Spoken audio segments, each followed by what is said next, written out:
Good morning, and thank you for standing by. Welcome to Birkenstock's first quarter fiscal 2024 earnings conference call. At this time, all participants are in a listen-only mode. Following the presentation, we will conduct a question-and-answer session. The company allocated 60 minutes in total to this conference call. I would like to remind everyone that this conference call is being recorded. I will now turn the call over to Alexander Hoff, Vice President of Global Finance. Hello, and thank you everyone for joining us today.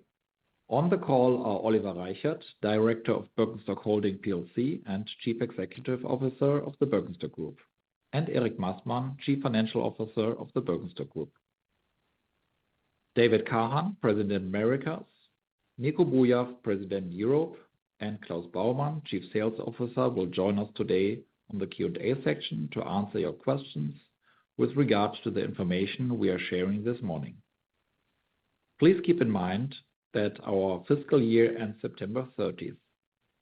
Thus, our first quarter of fiscal year 2024 ended on December 31st, 2023. You may find the press release and the supplemental presentation connected to today's discussion on our investor relations website, birkenstock-holding.com. We would like to remind you that some of the information provided during this call is forward-looking and accordingly is subject to the safe harbor provisions of the federal securities laws. These statements are subject to various risks, uncertainties, and assumptions, which could cause our actual results to differ materially from these statements. These risks, uncertainties, and assumptions are detailed in the morning's press release, as well as our filings with the SEC, which can be found on our website at birkenstock-holding.com. We undertake no obligation to revise or update any forward-looking statements or information, except as required by law. During the call, all revenue growth rates will be cited on constant currency basis, unless otherwise stated. We will also reference certain non-IFRS financial information. We use non-IFRS measures as we believe they represent the operational performance and underlying results of our business more accurately. The presentation of this non-IFRS financial information is not intended to be considered by itself or as a substitute for the financial information prepared and presented in accordance with IFRS. Reconciliations of IFRS to non-IFRS measures can be found on the morning's press release and in our SEC filings. With that, I'll turn the call over to Oliver. Thanks, Alexander. Good morning, everybody, and thank you for joining today's call. It's great to be here with you to discuss another exceptional quarter. We achieved the highest revenue level for the first quarter in our company's history, driven by growing demand for our products across all regions, channels, and categories. Accordingly, revenue grew by 26% versus our first quarter last year. We also successfully increased our production capacity as planned, penetrated our largely untapped white space areas, and maintained our strong profit formula. Our revenue growth was driven by an increase in both ASP and units. ASP benefited from the continued shift to premium products, a favorable channel mix towards D2C, and sales price increases. Additionally, units sold also increased as additional production capacity became available in Germany and Portugal to fuel our supply capabilities to meet the growing demand in our products. The strength of the Birkenstock brand is evidenced by continued high levels of full price realization across all points of distribution. We have observed that general consumer shopping has transitioned from shopping arbitrarily to intentional purchasing, where consumers are seeking the key brand and products they love. Accordingly, we remain highly confident in our ability to continue our strong performance through fiscal 2024 and beyond.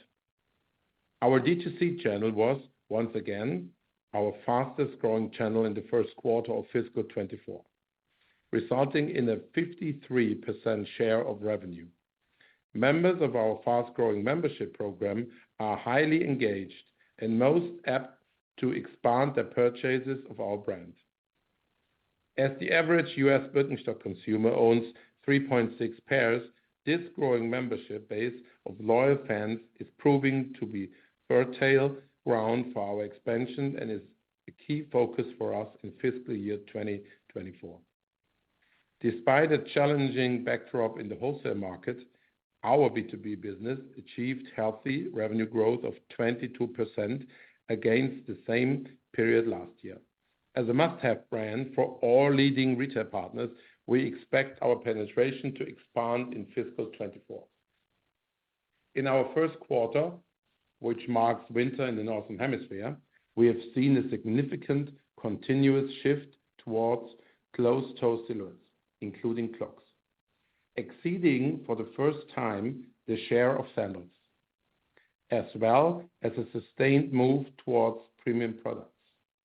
This is clearly demonstrated by strong sell-through in premium products, such as clogs, boots, shearling products, and closed-toe sneakers. We are particularly excited to see our higher-priced new boot silhouettes, the Highwood and the Prescott, outperforming our sellout expectations in D2C since their launch in October 23. While we have generated significant momentum and compelling sales results from our new styles, our momentum with our core styles remains unbroken. This highlights the commercial relevance of our iconic models and the continued demand for our most recognizable styles. We have also seen higher sales of the premium leather executions of our classic silhouettes. It's great to see these products remain in high demand after the peak holiday season. In a marketplace where inventory excess is a critical concern, our stock-to-sales ratios at wholesale partners proved to be an outlier. Now let's move to our discussion of segment performance. Within our largest region, the Americas, consumer momentum and demand for our brand continued to increase. Revenue in the region was up 19%. A larger driver of the growth was, once again, the D2C channel. As one would expect in a quarter driven more by sell-through than sell-in, D2C penetration increased even further. Notably, approximately half of our revenues was generated from members of our membership program, which we are working to further expand given the strong brand engagement and fandom of these consumers. For our B2B channel in the Americas, please recall that we had large shipments early in the fourth quarter of fiscal 23 to capture the expected increase in demand around the holiday season.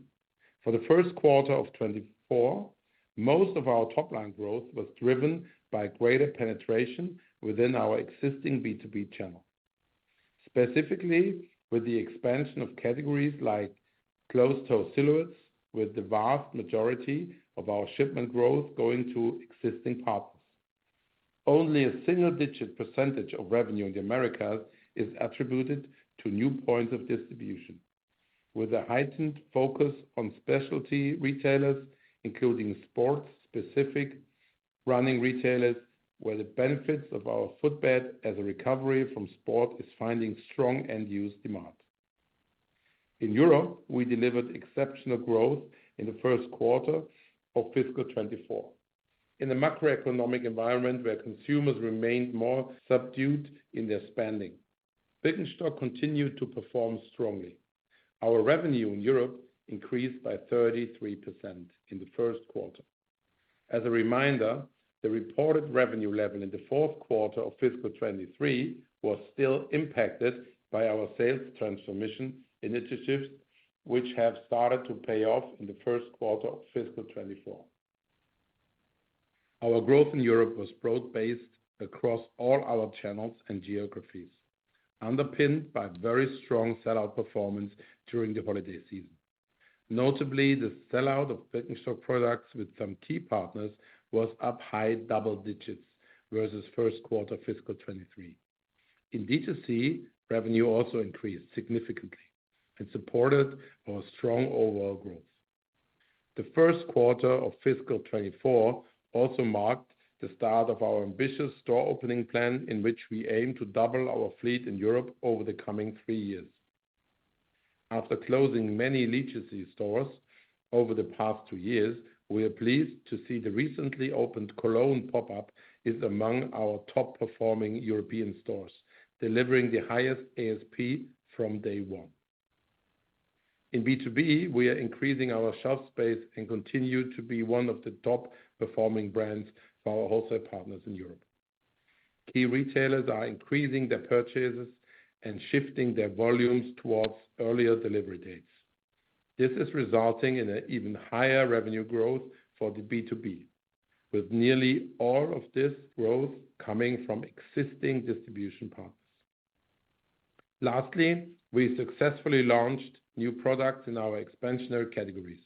We presented our new and fully certified professional line at A+A Fair, the world's largest workwear trade fair, and received great response from more than 3,000 industry visitors at our booth. This quarter, our professional product category delivered the second highest growth rate, both in terms of value and units. It is indicative of the strength of our brand that we have fully implemented our spring-summer 24 price increases with no adverse impact on demand, and our full price realization in Europe remains very strong. APMA was our fastest growing segment in the first quarter of fiscal 24, with a revenue growth of 51%. Growth in the region was largely driven by our D2C channel, with the digital portion of the channel nearly doubling versus last year. We also saw a healthy increase in B2B in the first quarter of fiscal 24, which was driven by an expansion of our mono-brand partner store environment with 10 newly opened stores.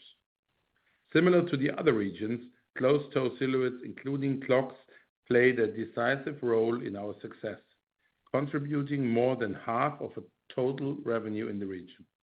I will now turn it over to Eric to discuss our financial results in more detail. Thanks, Oliver, and good morning, everyone.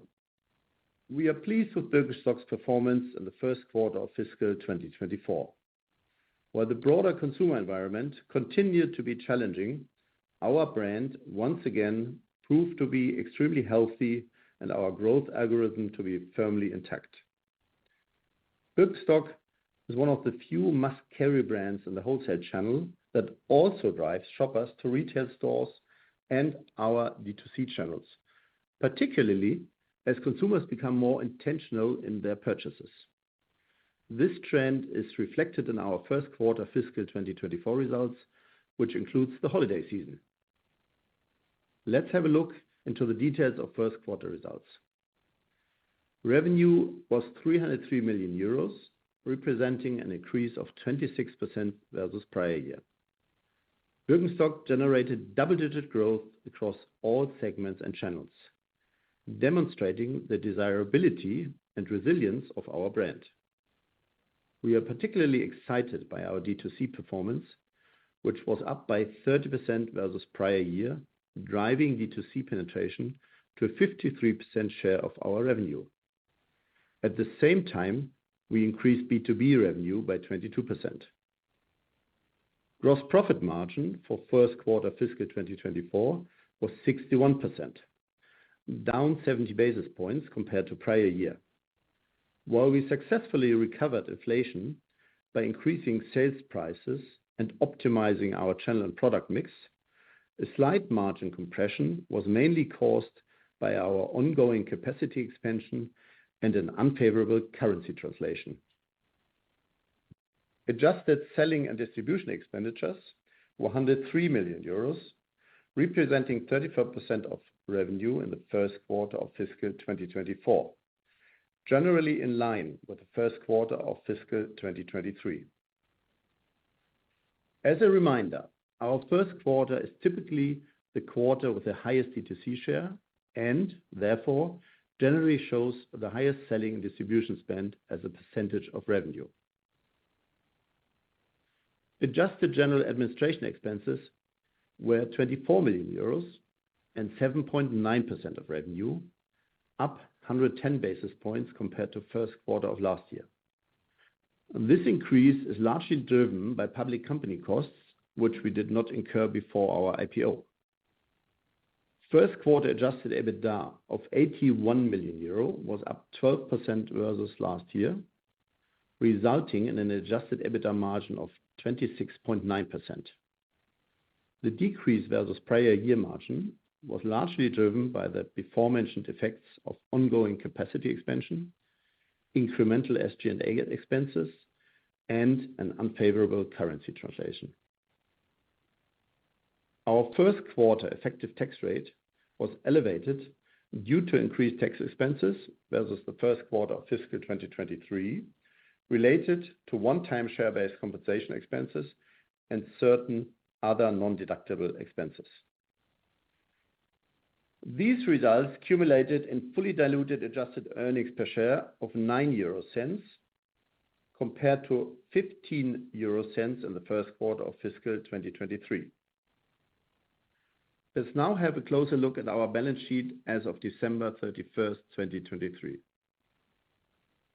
Cash and cash equivalents were 169 million euros.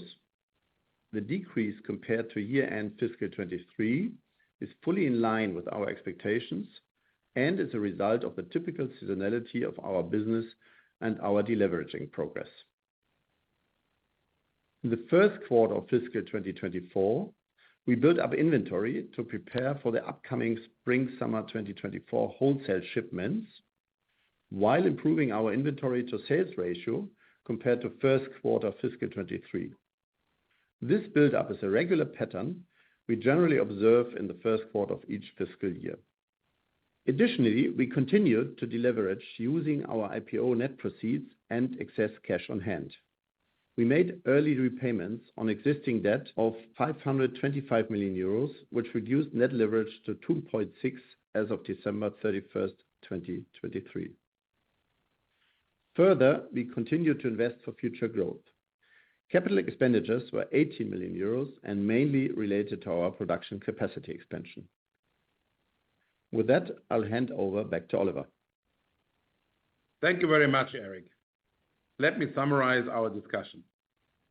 We are very pleased with the strong start to fiscal 2024, with continued strong consumer demand for our products, both classic and new emerging products.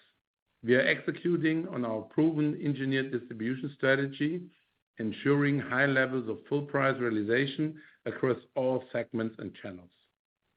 We remain committed to building on our foundation for success and driving long-term sustainable growth, guided by our principles of function, quality, and tradition. The exceptional first quarter results demonstrates the resilience of our business.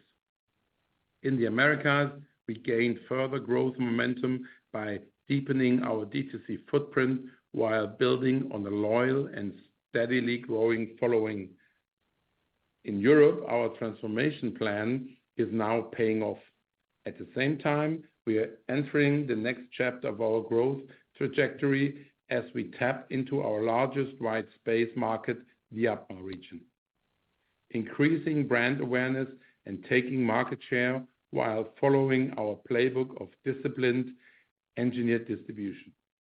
We believe this will catapult us on a new growth trajectory in the future, as demand continues to outpace supply in all segments and channels. Given our continued momentum, we are even more confident in the guidance we provided you just last month. While our strategic investment in sustainable growth temporarily impacts our profitability midterm, we are fully committed to steering our business in line with a gross profit margin over 60% and an adjusted EBITDA margin in the low 30s% midterm.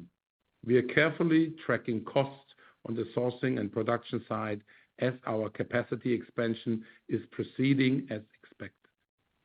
We continue to recover the impact of inflation through selective price increases.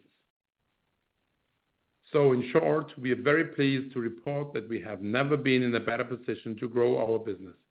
Birkenstock is 250 years strong, and we have a long runway for growth ahead. I would now kindly ask the operator to open our Q&A session. Thank you. Thank you. At this time, we will be conducting a question and answer session. We ask that on today's call, you limit yourself to one question.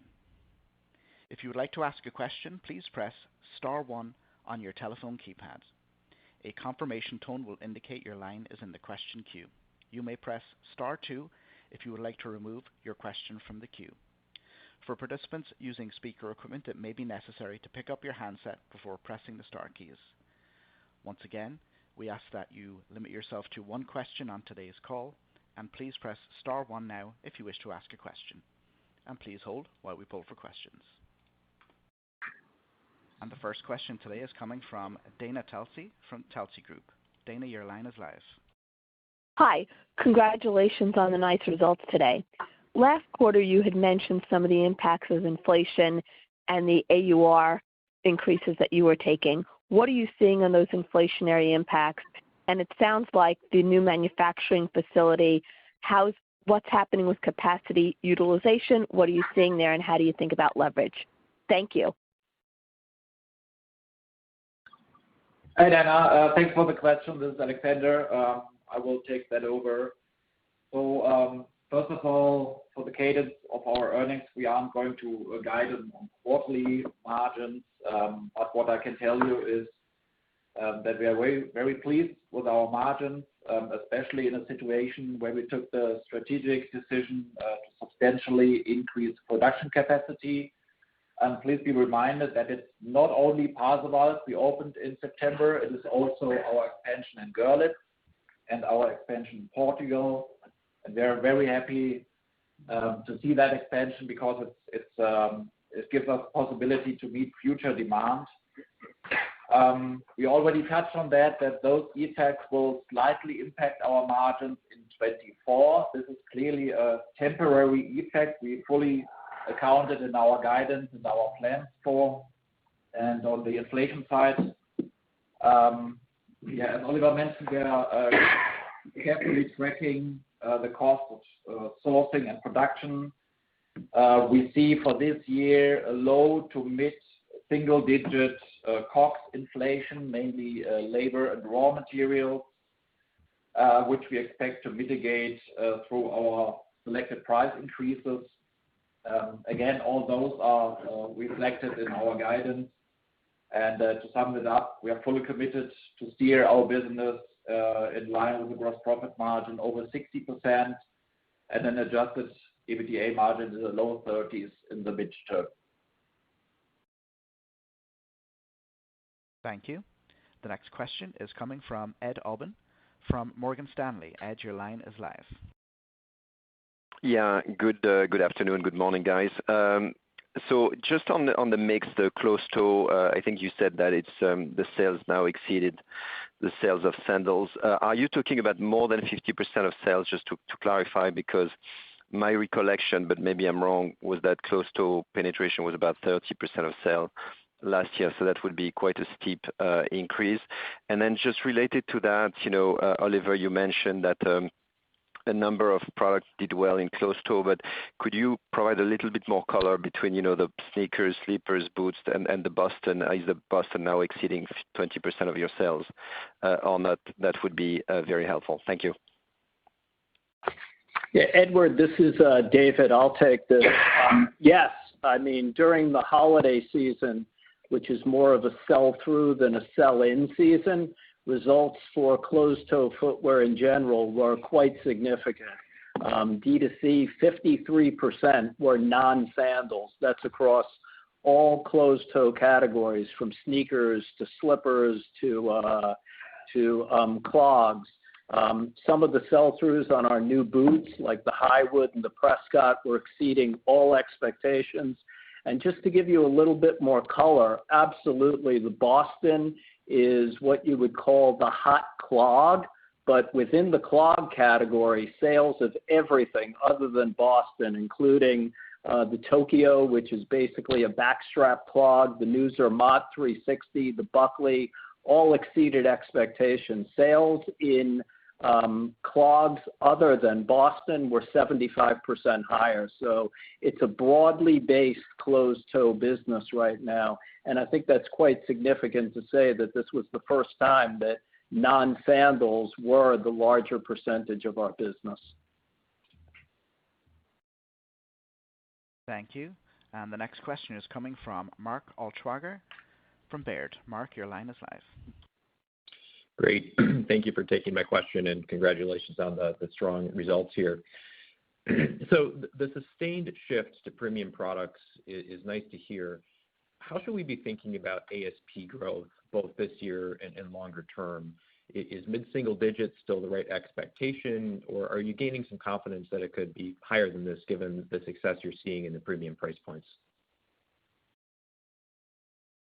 Thanks for the question, Mark. That's a great view. You're absolutely right, and you saw that also in the Q4 numbers. We reported just a month ago that we're seeing a great shift towards premium products. Boston is helping clearly, but also other products. Colleagues already mentioned that. Overall, it's a fair assumption to be in the mid to high single-digit ASP growth. And we already mentioned that we allocate roughly 1/3 to the product side, to the channel side, and to the pricing side. Between the quarters and between the years, there can be some little shifts. And yes, maybe this year there's a little shift towards the product side. But overall, on the long run, you should be good with this third number. Thank you. The next question is coming from Matthew Boss from JP Morgan. Matthew, your line is live. Great, thanks, and congrats on another nice quarter. So, Oliver. Thank you, Matt. Could you elaborate on your increased confidence in this year's guide, or have you seen any change in top-line momentum post-holiday relative to the more than 20% constant currency growth that we saw last quarter, just as you think about demand exceeding supply? As you know, Matt, demand of our products has exceeded our supply for years. We have had to invest in our growth capacity, which will lead to a planned moderate margin compression, as we said, and as we showed in our model in the short to midterm. However, this would be more than compensated for in the midterm by further qualitatively growth in all regions and channels, and a higher overall efficiency in production. So for the moment, we stay with our outlook and our guidance we just gave you a month ago. Just keep in mind, Matt, that the first quarter is our weakest quarter normally, and it's pretty strong already. You can see us smiling, and we're very confident.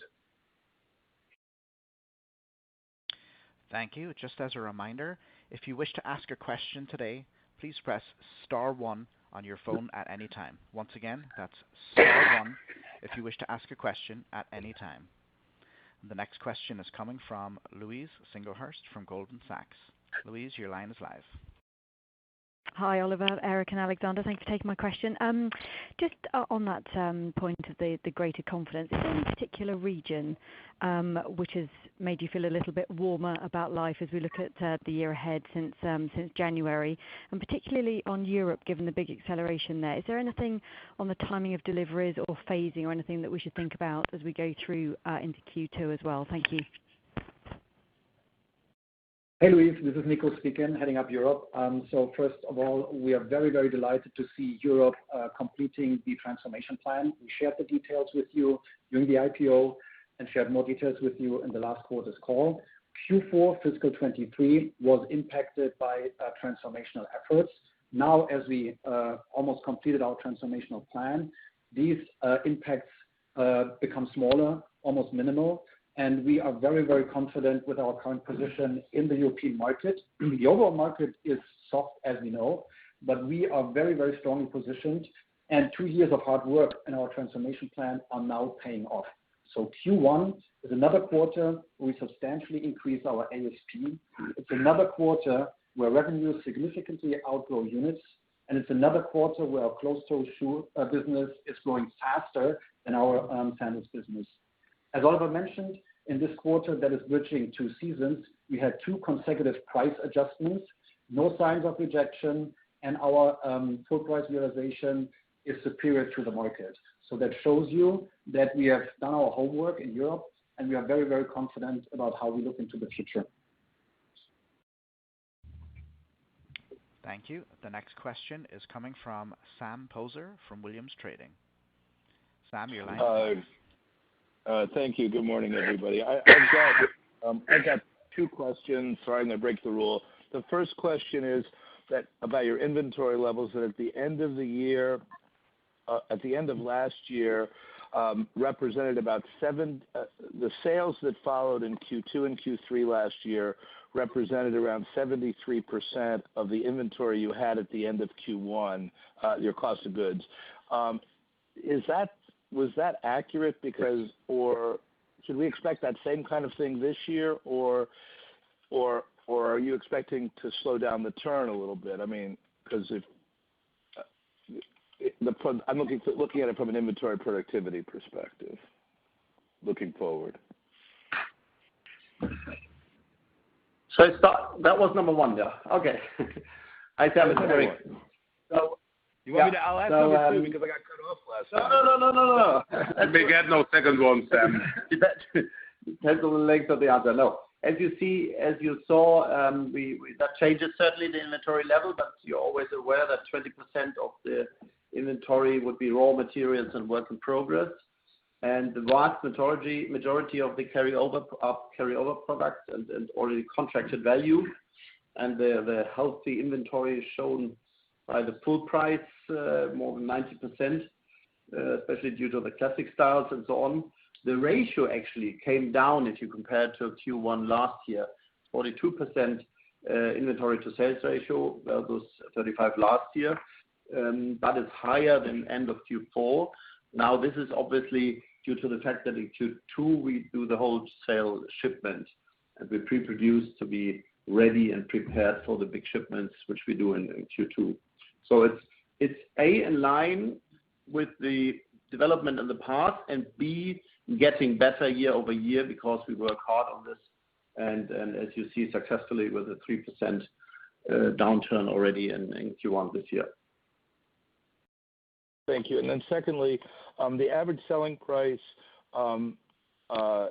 increase, how much can you break that down, the mid to high singles, whatever it's going to be, by pricing, by the actual taking of price, and then channel, product, and geographic mix that may be helping or hurting in either in all those places?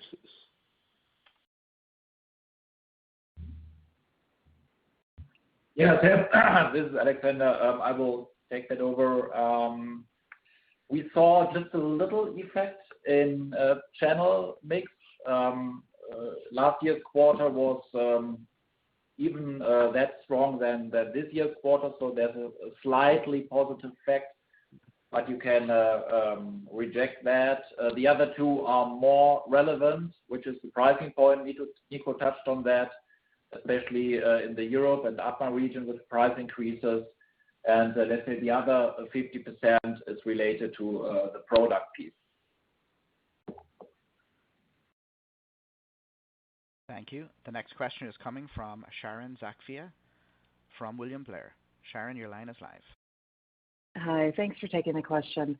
I just wanted to come back to the full year guide. I mean, you've obviously started with a really strong December, and I think the implication would be, growth would moderate to 15 to 17% top line for the rest of the year, which is very, very healthy, but obviously below the trend you've been at.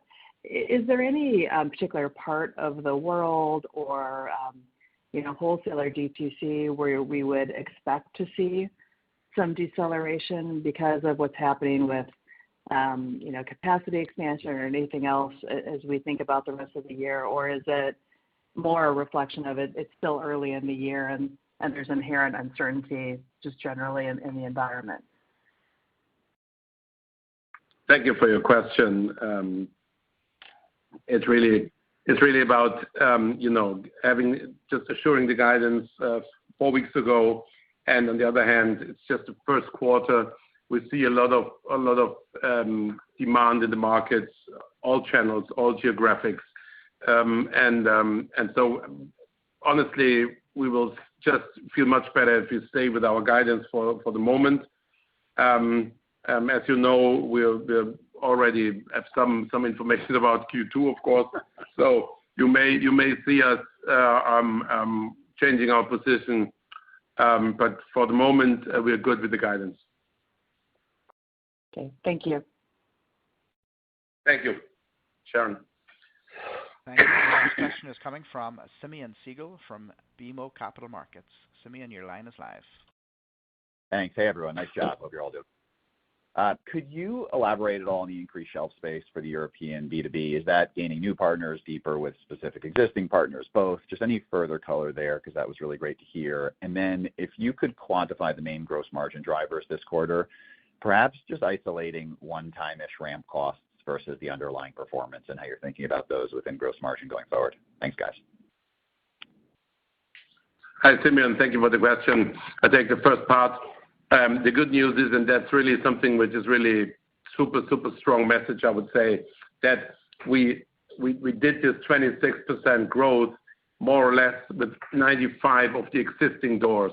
So you can really imagine that we grab shelf space in the different doors, and we really expand their interest in the brand, and their sellout and their overall behavior towards the brand is super positive.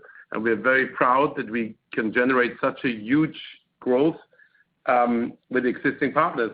So you can imagine that once we add other doors and go in different categories, because you know that we have a lot of white space categories in our backhand, this will deliver a massive future growth. That's why we're so confident about our long-term outlook and our profitability. And that's why we're investing that amount of money in doubling the capacity. Again, really keep in mind that this company is doubling their capacity. It's not just a slight increase, it's a doubling of the whole thing. So that's heavy lifting, and we're planning to do this within the next 3 years. So, we're super confident. Hi, Simeon, this is Nico. So to add a bit to what Oliver just shared, yes, B2B was very strong in Q1. In fact, it outgrew our DTC business, but yet DTC increased revenues high double digits. So actually, that's the magic thing with us. One doesn't go at the expense of the other. If I look at the B2B growth, basically 3 things drove that growth. One, we had a very strong order book for autumn/winter 23. For B2B, our closed-toe business grew 5 times faster than our sandals business. So that shows you that we are also taking the success from DTC with our closed-toe business into B2B. And then for spring/summer 24, we even had a stronger order book. So what's currently happening is retailers are not just increasing their orders with us, they're also over-proportionately increasing their orders on earlier delivery dates in order to be ready to serve consumers earlier. That's the second thing. And then, as Oliver just shared in his intro, we enjoy currently a very high growth rate of our professionals product. So you saw the product. It's an expansionary category. We shared with you the product in Munich, fully certified, presented at the biggest trade fair, and are now getting a really strong demand from retailers which is helping us to push our business again beyond the sandals category. Thank you. And the next question is coming from Brian Hutchinson from Bank of America. Brian, your line is live.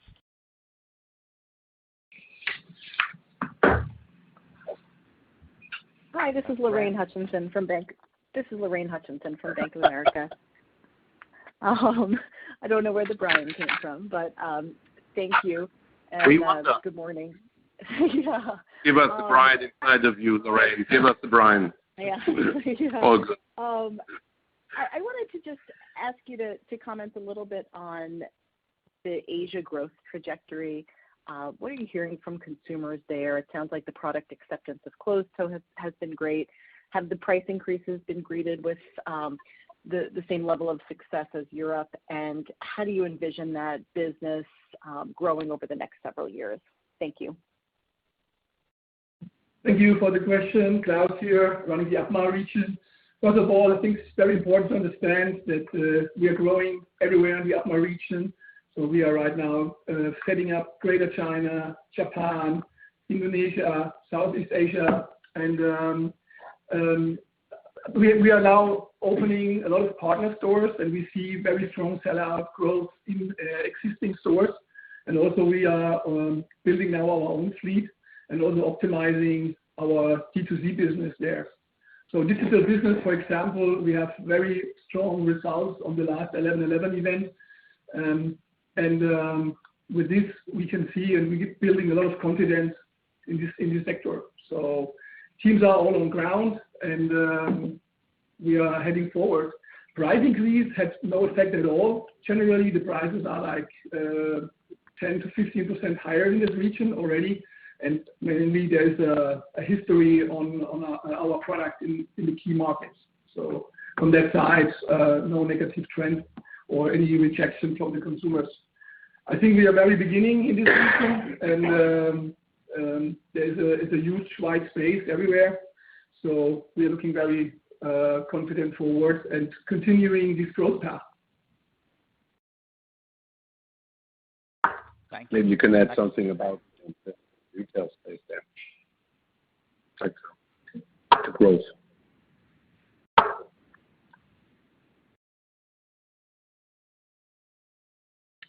Any more questions? Yes, apologies. The next question is coming from Randy Konik from Jefferies. Randy, your line is live. Yeah, thanks a lot, guys. I just want to talk more about the closed-toe strength. And it appears, David, your comments earlier, that there's just a higher acceleration in adoption of this part of the business. So maybe give us some perspective or remind us on where you think closed-toe penetration, where you had said it would be, I don't know, previously, and does this kind of make you think that closed-toe penetration can, become even higher a part of the business than you previously might have thought? And remind us maybe what are the differentials in ASPs of closed-toe versus sandals, because you might get a benefit there potentially with mix as well. Thanks, guys. Yeah, Randy, hey, great question. Yes, the response to closed-toe and the adoption to our closed-toe products has been even better than I think we expected. And again, you're in a holiday season where we're talking about a quarter that used to be when Birkenstock was pretty dormant, as you remember in the market. No longer are we dormant in fall, winter.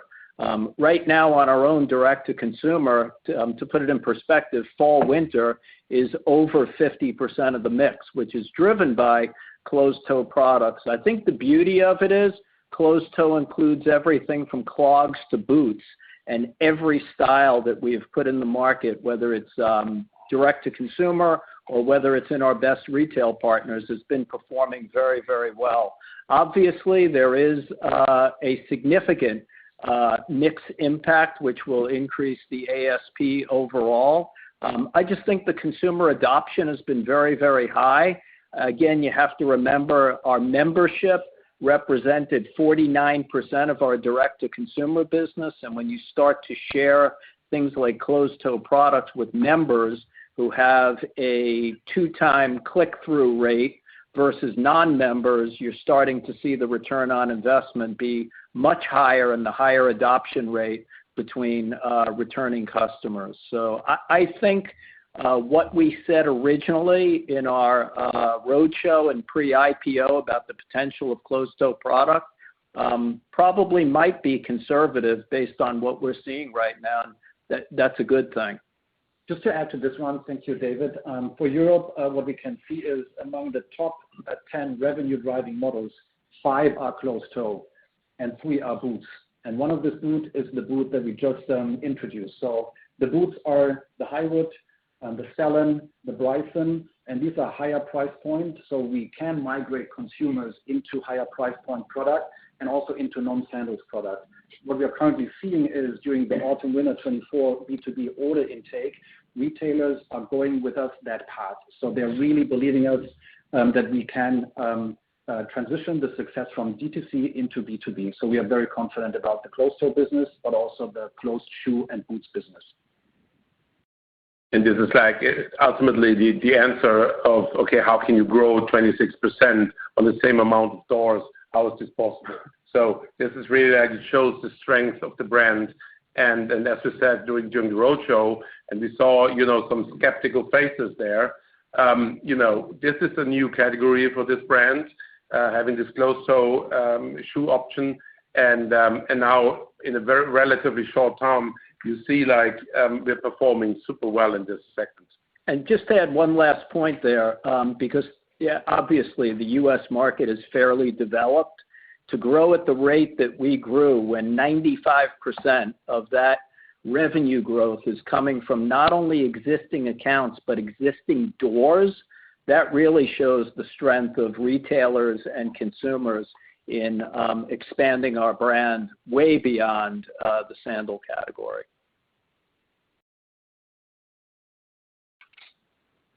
Thank you. Once again, it is star one if you wish to ask a question. Just a reminder that if you wish to ask a question, you can press star one at any time.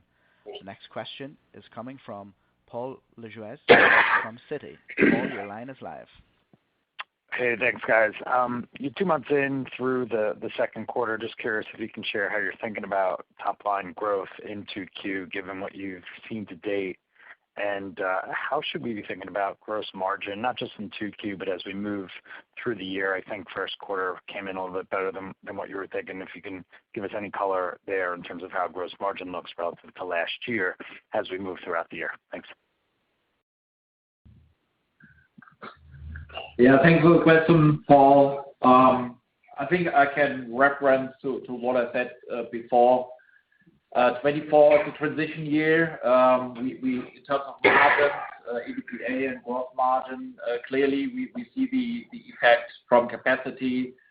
There are also some other effects which influence or could influence our margins. We saw it in Q1 just with 110 basis points from currency translation, just to a weaker US dollar compared to prior years number. Overall, on the margin side, what we can say, you see also from the historical financials, Q2 margin is always, gross margin is always a little bit below the other quarters due to the high wholesale share. But on an annual basis, we will stick with the numbers we gave out. And let's see, we are absolutely positive on that, but let's see where we'll come out. Thank you. The next question will be from Michael Binetti from Evercore ISI. Michael, your line is live. Hey, guys. Thanks for taking our questions here. Let me just follow that one really quickly with you, Eric. If I just follow the work on the IPO and the consensus numbers here, it does look like a pretty meaningful step down in gross margin in 2Q is expected. It looks like 600-700 basis points. Is the change in D2C versus B2B growth rate that drastic when we look at 2Q versus 1Q or the other quarters in the year to explain that big step down? And then I was just wondering on the gross margin, if you could help us quantify a little bit just how much you thought the mix effects were, but more so, do you have any way to quantify the impact of the factory absorption on the gross margin in the first quarter so that we understand that? I'm curious if the unit growth rate in the quarter was maybe above what you planned. If we see that continue, does the accounting for that mean that you're pulling forward incremental units that have a higher per cost unit from the new factories, or do you see better leverage if you pull forward unit growth? I'm trying to understand how to model forward the factory absorption component on the grosses. Hey, Michael, thanks for the question. So clearly Q2 without giving a concrete number, but you're absolutely right. With such a high wholesale share, we will see a lower margin. This is typical seasonality. We have it in every year.